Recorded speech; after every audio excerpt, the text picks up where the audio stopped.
Welcome to another episode of Let's Talk It Out and Find Out, the podcast where we dive into everything that's on your mind.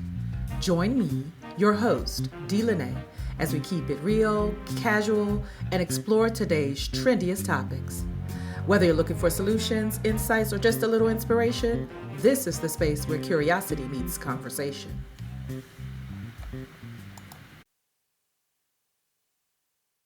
So today I'd like to start by saying congrats to my home team, the Philadelphia Eagles, for winning the 2025 Super Bowl.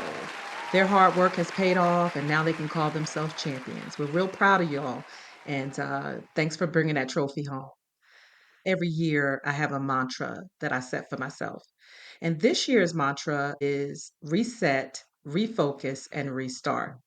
And before I get into the reason why I chose that particular one for this year, I wanted to tell you about some of the previous year mantras that I came up with. In previous years, I've had discernment, courage, pray, listen, and wait, unapologetic, unbothered, and relentless. And last year's mantra was trust the process. Now, I think I had to work a little bit more on discernment. I think I worked on that for about 3 years in a row before I finally understood what that truly meant to me or what the purpose of learning that lesson was. And then I was able to apply it to my life. So pray, listen, and wait comes with an interesting story, as that was my mantra for 2020. And we were straight out of COVID, and anxiety was high for everyone, I'm imagining. And I suffer from anxiety, as most of the world does. So sometimes it takes me over mentally and physically. And so during the pandemic in 2020, I imagine that was everybody's story. With me, the anxiety kind of creeped up and took over a lot of things in my head. And so it would, make me kind of think it was one thing, but it was another. So I think that around the holidays, it was heightened more than other during other times. But it was when everyone was clear to go back into the world. And it was bittersweet for me because I usually am a homebody. Now, people that know me may say differently, but just to tell the truth about that, I kind of force myself to be social because if I don't, then I would get so accustomed to being at home that I would lose touch with the world. So I drove myself to the local shopping center where I noticed there were lots of people out. I guess everybody kind of had cabin fever. And mind you, these were people that I didn't know, obviously. I don't know everybody in the world. So there were like a lot of people out. And I was having a hard time getting out the car. So I prayed and I said, Lord, I'm struggling with getting out this car. What do I do? So I got a little teary eyed and I felt a little special, right? And I sat there for about 20 minutes and then I finally got out the car and walked into the store.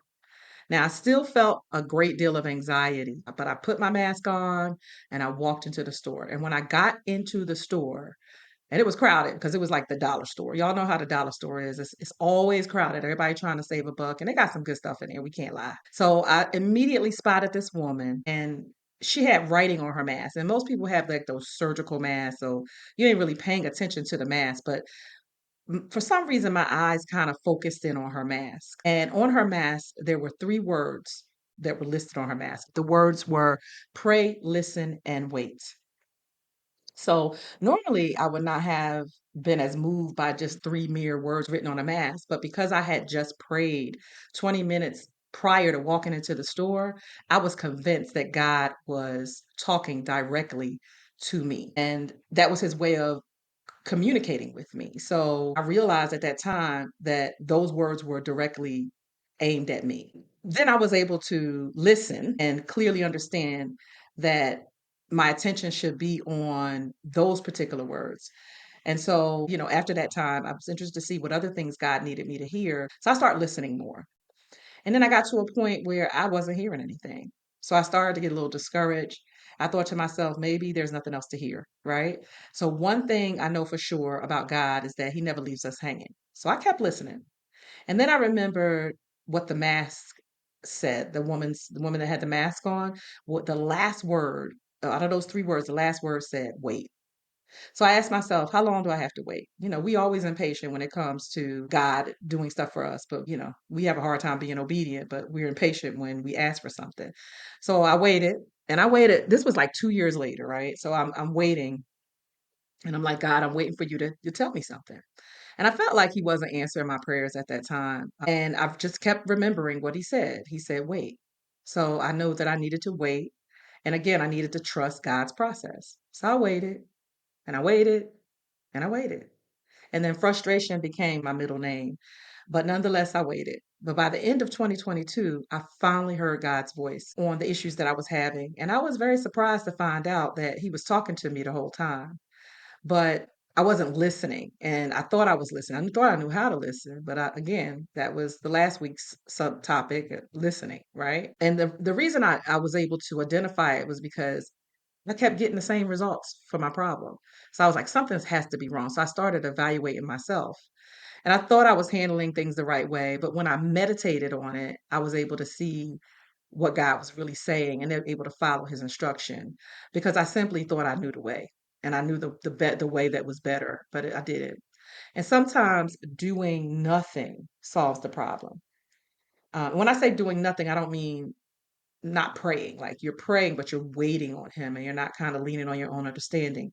And I thought I always had to do something, say something, tell somebody something, when all along God had it handled. I just refused to trust him. So sometimes I felt like he didn't hear me, but now I know he heard me because along the journey, he spoke to me and he told me everything was going to be okay. And I heard that, but I didn't trust it. So once I thought through the process, God pushed me further along in my growing spurt, and He told me that I needed to work on not apologizing for everything. I mean, I was apologizing for, I'm sorry, like as if everything was me. And I had to give myself grace. So I came up with a mantra that allowed me to give myself grace. And I decided to be unapologetic about my growth. And when I made a decision about me, I was unapologetic about it. And then I was unbothered because I was always seemingly bothered by what people said or did. And I was like, I'm bothered by that. And not to the point where you're belligerent, but to the point where you're just recognizing that everything doesn't need a conversation with the other person. You should be okay with your decisions. So if someone is not okay with it, then I just became unbothered with their thoughts on my matter. And then I said, I'm going to be relentless in this process. So now my mantra was complete and I was unapologetic, unbothered, and relentless. So that kind of speaks for itself, and that gives you an idea of where I was in my process. So I was able to think beyond and understand my position. And I didn't have to apologize for what I needed to do for myself. I no longer had to apologize for that. So last year, I worked on trusting the process. And that one was a really big one for me because I felt like I had overcome a lot of stuff based on the prior mantras. So a lot of obstacles, I had surpassed them. So now things were a little easier because I was trusting the process that was already in place. And I wasn't in my head as much about things. So now I just had to lean on God and trust his process for me. This involved a lot of adjustments. I had to reconstruct my friendships and my relationships to fit who I was. So I could get to the next level. So I started trusting my intuition and I also started trusting God. One of the ways I did this was when he gave me a thought behind something, I trusted and went with my first mind. And this worked for me because now I choose myself before anything. And that's very important in a growing process. So this year's mantra is reset, refocus, and restart. So now we're coming full circle. And the reason I picked that mantra was because a lot of times we're very hard on ourselves and we don't give ourselves grace, as I mentioned. And sometimes we may just need to reset and refocus, just a simple matter of resetting and refocus so that we can restart. And it doesn't matter how many times you have to do this, just because eventually you'll get it, but we have to do it enough to get us to where we need to be with ourselves, which is what matters. So I liken this to a computer program. Sometimes we've got to reprogram ourselves because our internal computers get viruses. So we got to clear it out and we got to get it to where we are doing what we need to do, as I mentioned, for ourselves. And we can use the same technique with our minds by allowing ourselves to set boundaries. So boundaries are very important because they allow us to have a focal point for our objectives. They allow us to put that new program in place. So when you set up this new program, you will have to make updates, and that allows us to reset and refocus our objectives. So you can turn yourself completely off and then push restart after you reset and refocus. And then you can go back to the beginning and set your mind to a process that works properly for you. So I mentioned the Philadelphia Eagles in the beginning because they are a great example of this. They made it to the Super Bowl in 2022 and they didn't win. And they had an opportunity again to go back in 2025, and now they're champions. So I'm sure they had to reset, refocus, and restart a few times to finally position themselves to win in the end. So that's a good lesson for us and a good way for us to understand that trusting the process will help us to work everything out in the end.